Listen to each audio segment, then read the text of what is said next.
Take a breath. Let's take another one. Our theme this month is steadfastness. And my topic today is uplifted by the journey. I've been saying every week not to confuse steadfastness with stubbornness. Steadfastness is not just sticking to something, digging your heels in, and saying, I will not be moved. Quite the contrary, steadfastness takes a tremendous amount of flexibility. Steadfastness takes a tremendous amount of willingness to adjust, to adapt, to be resilient, to keep coming back, to be committed to something that's bigger than your own self or to the circumstances. That steadfastness requires something else from us other than just our willfulness. There's a yielding that has to happen with steadfastness. There's a yielding. I'm being reminded now in the Tao Te Ching, which is the Bible of Taoism. I love that book by Lao Tzu. It's very simple. Just has, I don't know how many, but scores of these little sayings. They're just little quick sayings, but they're so profound and deep. And in one of them, it says, when two great forces come up against each other, the victory goes to the one who knows how to yield. One who knows how to yield. And that's not just roll over, but that's having sense enough to get out the way. You know, we drive a lot in California, and we know about yielding when traffic. When you come to an on-ramp or something, yielding means you just slow down for a little bit. You take an assessment of what's going on. You don't just rush on as though you're the only one on the road. Okay? And you see what the rhythm is, kind of like double dutch with jump rope. You see what's going on, and you learn how to like go in there with it so you don't cause a collision on your journey. There was a profound message in the Sacred Yes, which is volume 1 of my Letters from the Infinite series, these incredible downloads. And I love the way that it was talking about the difference between religion and spirituality, and saying that spirituality is that innate something, it is that divine something within us. It's that place of absolute connectedness. It is pure, it is whole. That religion is a cultural context in which people practice their spirituality. But every religion is born out of a certain history, a certain people, a certain thought frame, a certain paradigm. But the spirituality is transcendent of that. It's transcendent of that. And it said that if there is religion and if there is something like that, I love the way it put it. It said that whenever it puts forth should be just like traffic laws. I love this analogy. It said the traffic laws don't tell you where to go, but they just ensure that each of you can arrive safely without interfering with each other's journeys. That the traffic laws don't tell you where to go, they don't conscribe your journey, but they just make sure that no matter how you're traveling, whether you're a pedestrian, whether you're in a bus, whether you're in a vehicle, whether you're on a motorcycle, whether you, like however you're doing it, you can get there safely without the way you're going it messing up with somebody else's journey. I thought that was a beautiful, beautiful image. My topic today, being uplifted by the journey.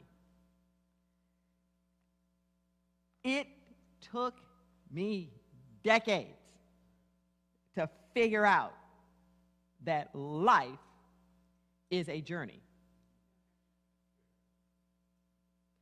It was obvious that you journey while you're in life, but it took me a while to figure out that life is the journey.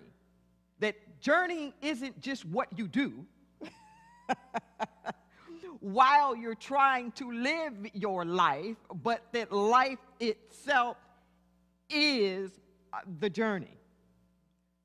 That was humongous. To know that life was not a destination. That life wasn't goals. That life wasn't about trying to arrive somewhere. That life wasn't trying to get somewhere. But that life itself is the process of living. Breathe that in.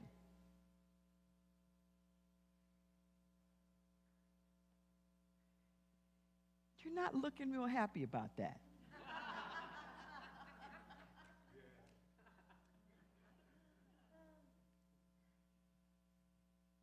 But life itself is the process. If I could go back to the Tao Te Ching again, where Lao Tzu says, the good traveler has no fixed plans and is not intent upon arriving.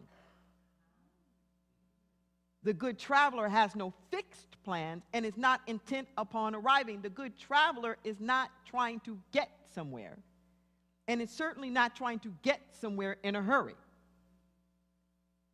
There's no place to go. There's no place to go. If you try to get from point A to point B is just your new point A.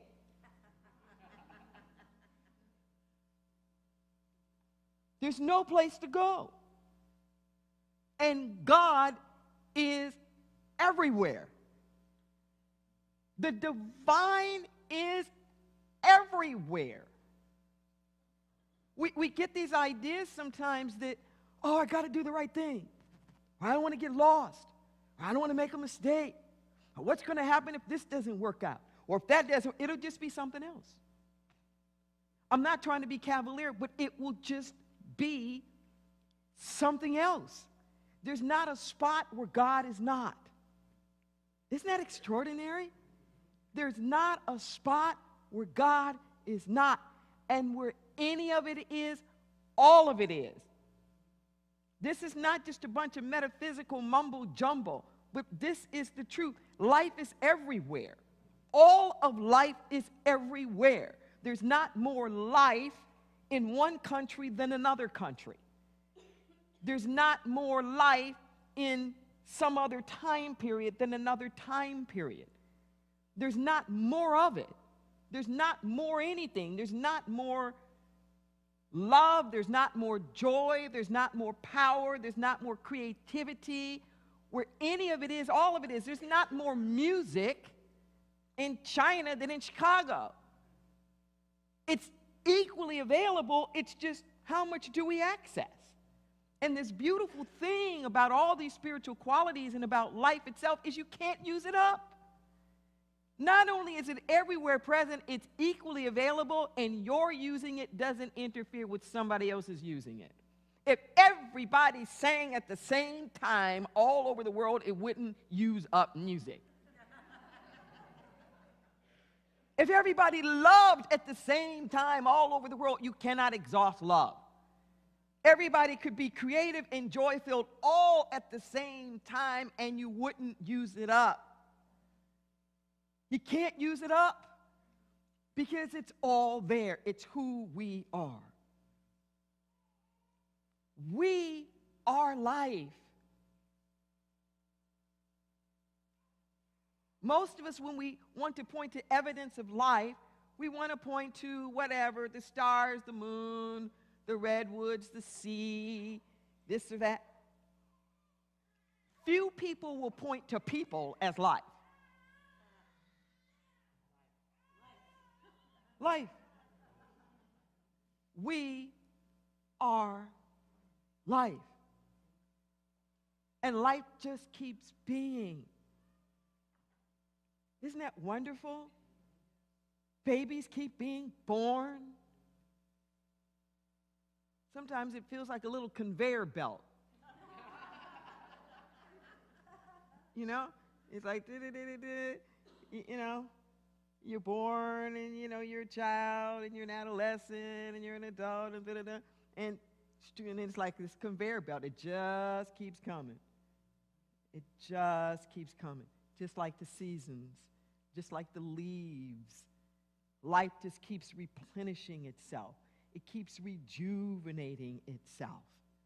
And there's just as much life and opportunity in the spiritual realm available to each generation. We don't have to bemoan that we weren't born in another time. It might have been different in terms of the experience, but there wasn't more life someplace else. There wasn't more power someplace else. Things are cyclical. They go up and down in the outer experience. I just got through teaching a Bible class, and somebody was pointing out about women and how women were being treated in the Bible. These were New Thought parables and all the rest of that. But I had to remind them. I said, yeah, in some parts of the Bible, this is true. I said, but if you go back earlier, and I said, just my namesake, Deborah. We call her Deborah. Deborah was a general. Deborah was a judge. Deborah was a prophet. Deborah was a badass woman in the Bible. It wasn't always subjugation. We can look through life. Any group of people hasn't been enslaved forever. The ones who were once slaves might have been the kings and the queens in some other time period. We're not defined by the historical context. That doesn't determine the greatness of our life or our possibility.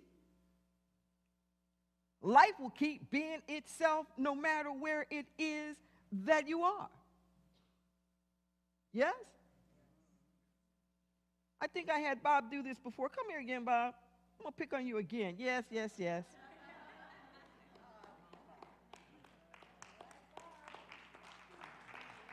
So, you can't stop people. We brought the Africans over here. We took everything away from them. Absolutely everything. Their families, their names, their history, their culture, their language. I mean, it's just unthinkable. Slavery had never been like that before. No instruments or whatever. It's like, okay, you don't have to give me a drum. I'll beat a drum. I'll beat a drum.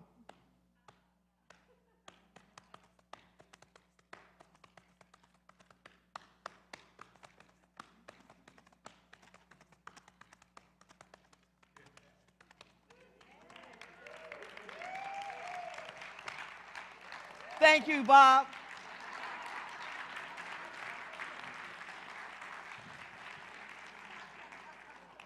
That is officially known as ham bone. That's ham bone. Life is life. You can't snuff out the music. You can't snuff out the rhythm. You can't. My topic today is being uplifted by the journey. We don't have to be afraid of life. Life is not something that you hedge against. To hedge is where you try to predict, you try to anticipate, you strategize, you create your plans and your ought tos and your shoulds to map it all out to make sure that somehow or another you come out on top. or you have as few casualties along the way or inconveniences as possible. How many of us have spent our life trying to hedge against life? Trying to protect ourselves from life instead of enjoying life. You know, we call it making a living, but how many of us do much living with all that time and effort we're spending trying to make a living? So often our efforts to make a living stop us from living. What are we making?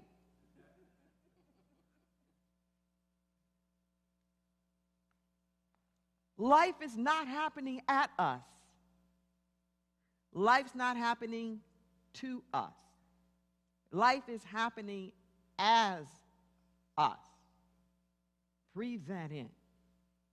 Say, life is happening as me.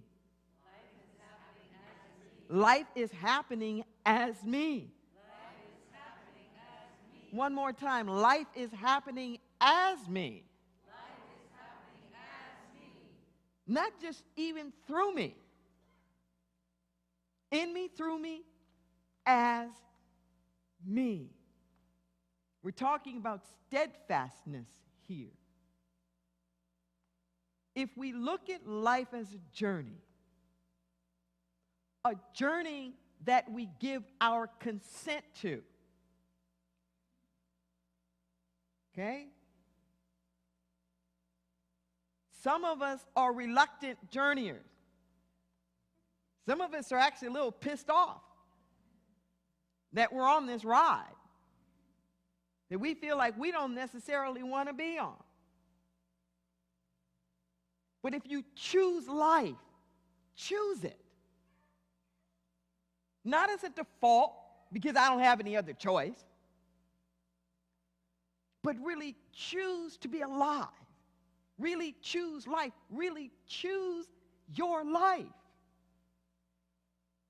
You say, well, what if I don't like my life? Choose it anyway.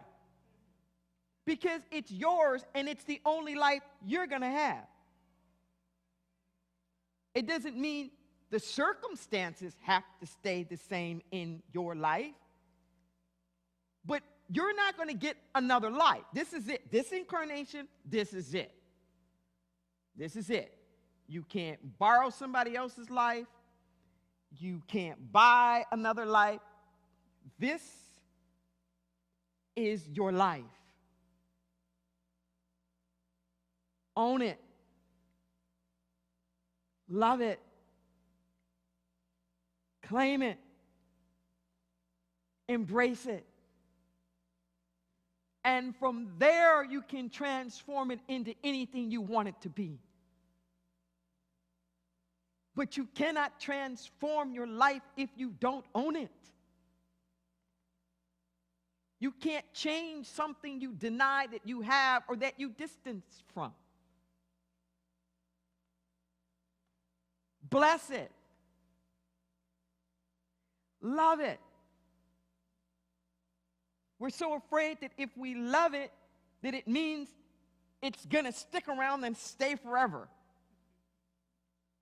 And I don't want to just love my life. I don't want to just love the stuff in my life that I don't like. It's the other way around. What you resist persists. What you resist persists. It sticks to you like negative glue. When you love something, there's a non-attachment that comes with real love. When you love something, there's an openness that allows it to shift and to change. Just think about relationships, for example. When you're really present and loving in a relationship, they morph, yes? They change. They shift. Just because you love in a relationship doesn't mean it's going to stay that way forever. But I guarantee you, if there's a relationship that you are not loving in, If there is a relationship where there's a lot of anger and judgment and resentment going on, it will stick to you like glue, baby. Ain't gonna be no changes.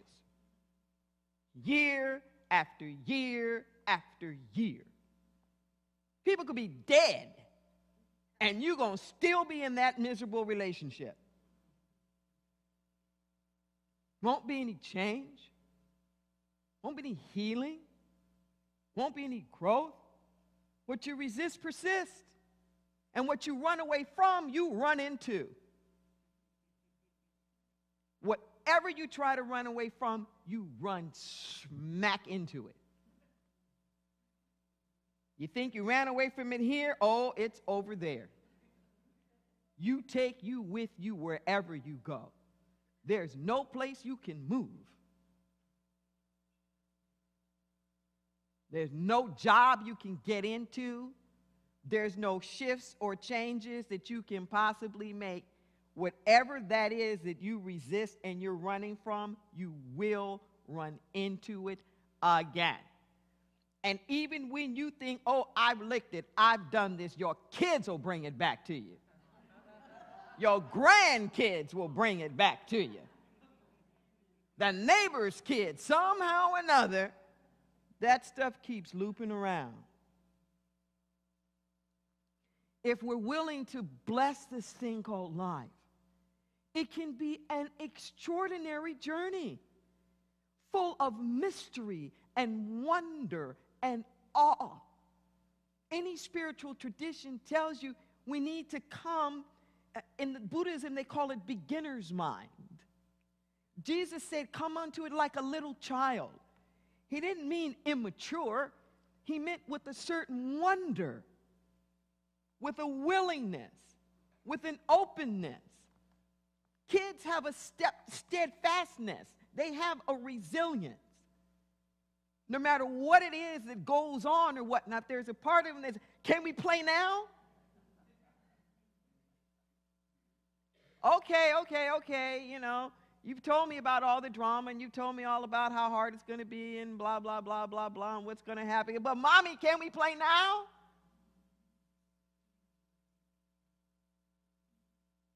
Can we be that way? Where we look out at everything with something inside of us that we just say, can we play now? Will we play now? And there's this interesting thing. And I know it's true in your life. It's been true in everybody's life I've ever met. We've grown the most by the stuff we like the least. We've grown the most by the stuff we liked the least. And if we actually could have prevented it all, if we actually could have stopped all of that, we wouldn't be the people we are now. Do we want to go through all of that again? No. I don't know too many people who would actually sign up all over again, knowing what we know now. However, I also know very few people who would be willing to trade the people they are now for the people that they were before.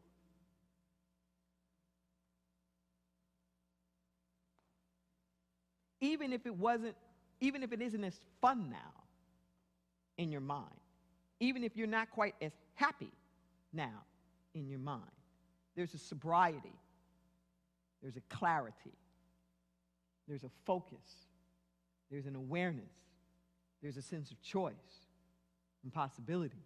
Yes, we mourn, we grieve, we go through changes. I'm not telling you to bypass all of that, but even in the midst of that, if we have the courage to not name all of it as bad, if we have the courage to not name all of it as doom, there's growth, there's healing, there's magic, there's wonder, there's a deeper connection with the divine that we can get all the time.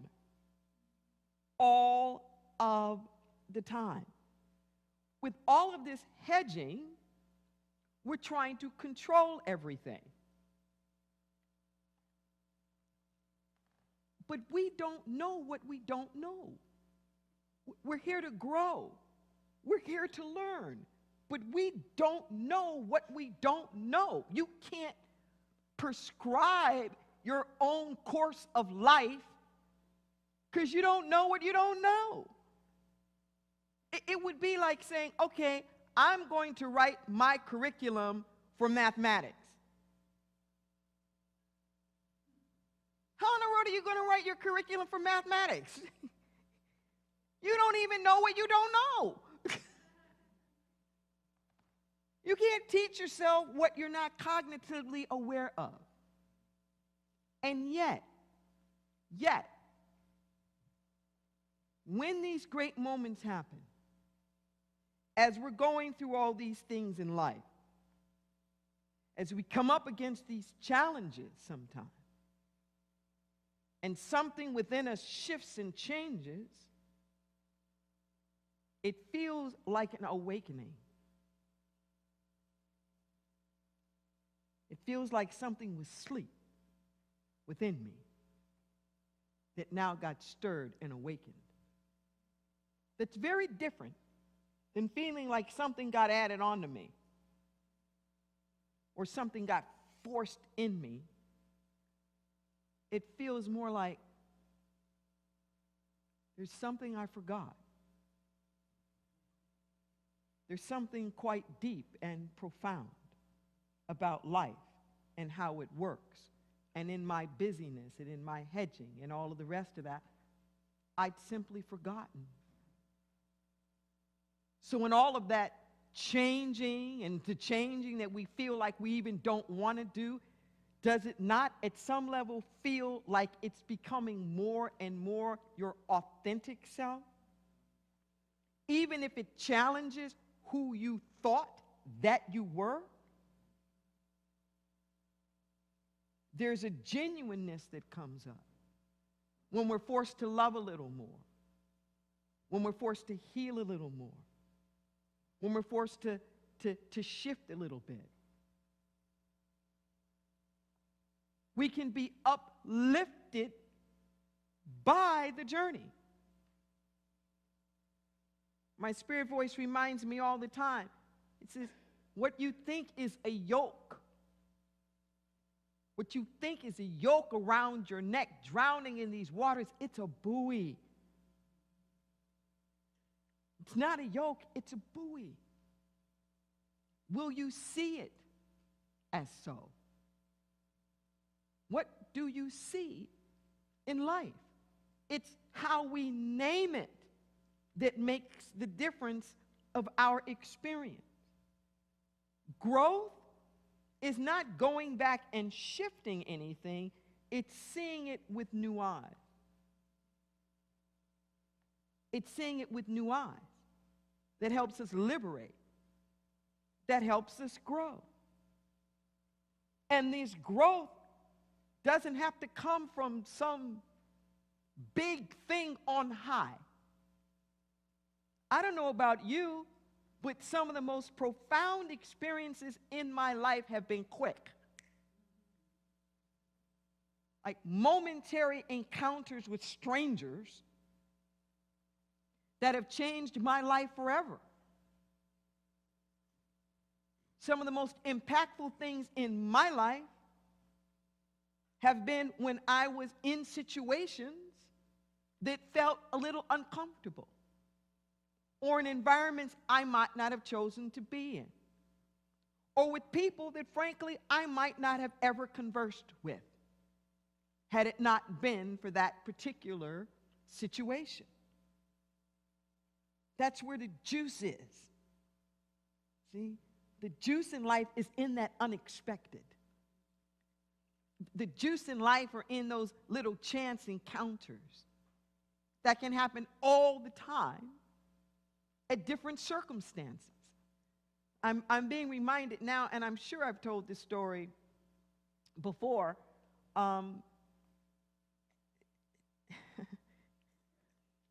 This was, I know exactly when this was. This was in the fall of 1980. Decades ago, but it impacted me that much. I was a returning student. I had gone back to school to get my MBA from UCLA.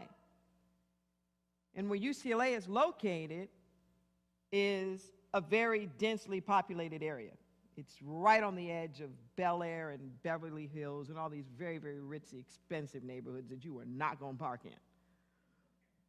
And I didn't know the drill. I didn't know how early you had to get a parking permit. So I didn't have one.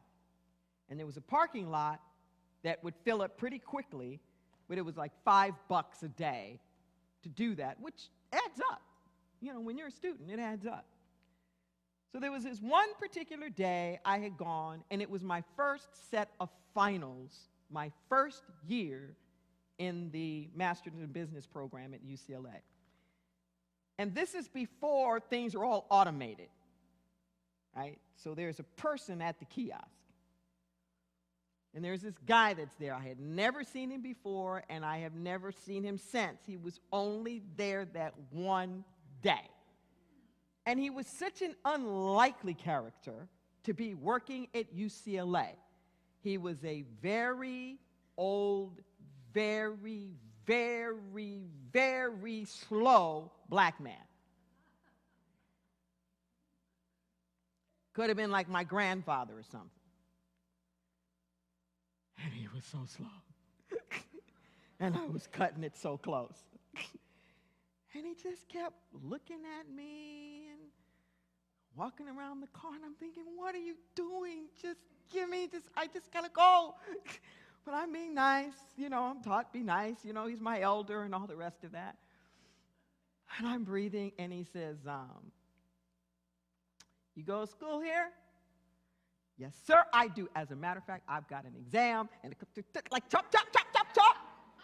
And he's like, mm-hmm. Now, mind you, this particular day, I had to make a decision.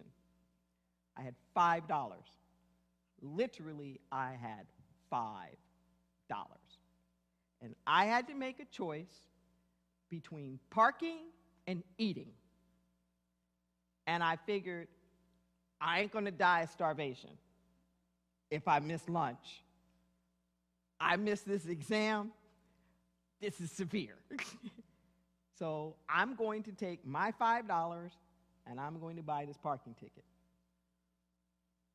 So he goes, you go to school here, huh? Yes, sir, I do. What you studying? I tell him what I'm studying. I said, you know, I'm in urban land economics, blah, blah, blah. He goes, mm-hmm. Mm-hmm. And I'm thinking, will you just give me the parking ticket? I mean, the parking thing. And he's looking at me, and he's looking at me, and he has to stick it inside my windshield and all the rest of that.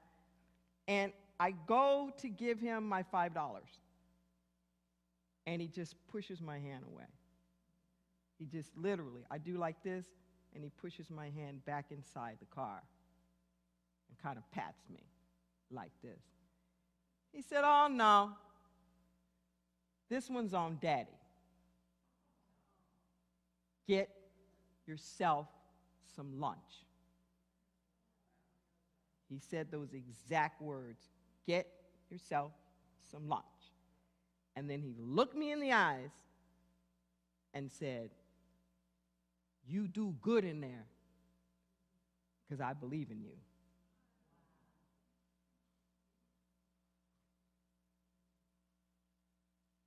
It's 2017. This is 1980. I never saw him again. I'm not really sure he exists. Do you know what I mean? Through the years, I call them these angel encounters, where these people who show up, it's like a man like, he couldn't be working for UCLA. Like, I don't know where he came from. Okay? But he showed up in the hologram I needed. and how impactful that was to me. This is back in 1980. I mean, this man looked like he was probably born at the turn of the 20th century. That there's no way he would have been in UCLA's MBA program. Not saying we didn't have our chances in graduate school, but it wasn't in business school. That wasn't going to happen. And yet when he said he believed in me, and when he empowered me to have lunch. Now, within the grand scheme of things, $5 isn't like a whole lot of money. But that $5 and the upliftment that it gave me for my journey is immeasurable. That chance encounter of someone's goodness and kindness and affirmation and me and who I was, it was worth its weight in gold.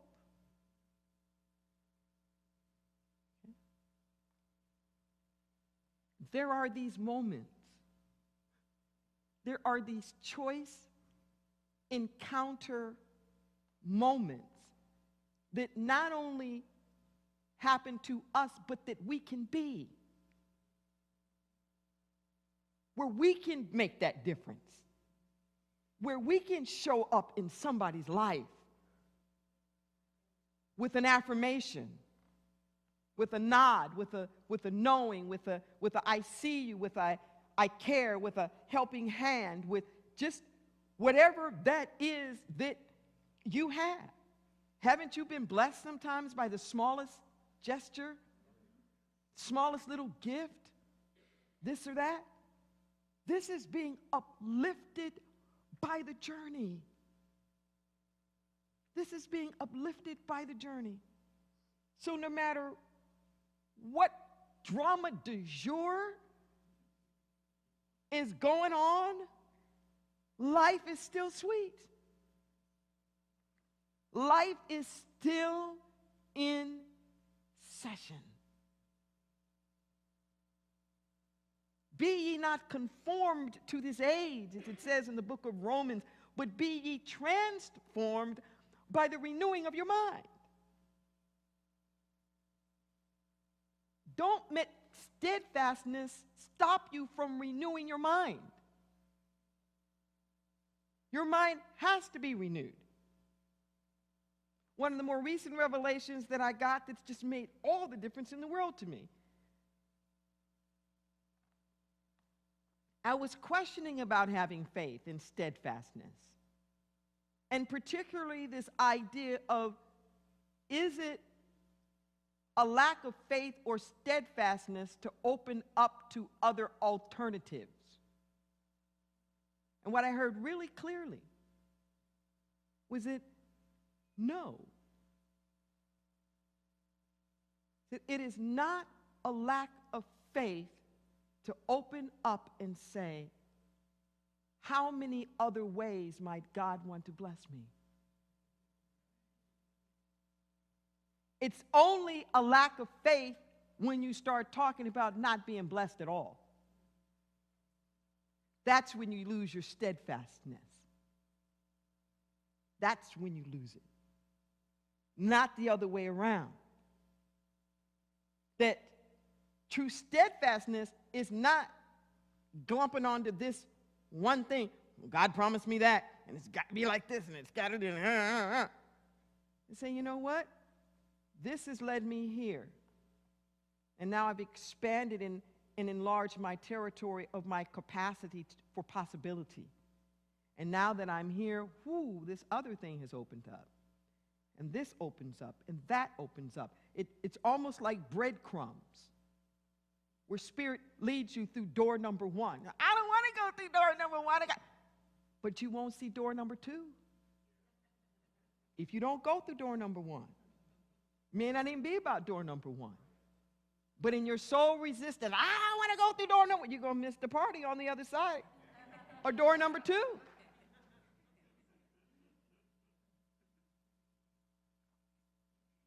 Life is for you, not against you. Say, life is for me, not against me. Life is for me, not against me. Life is for me, not against me. Let's pray.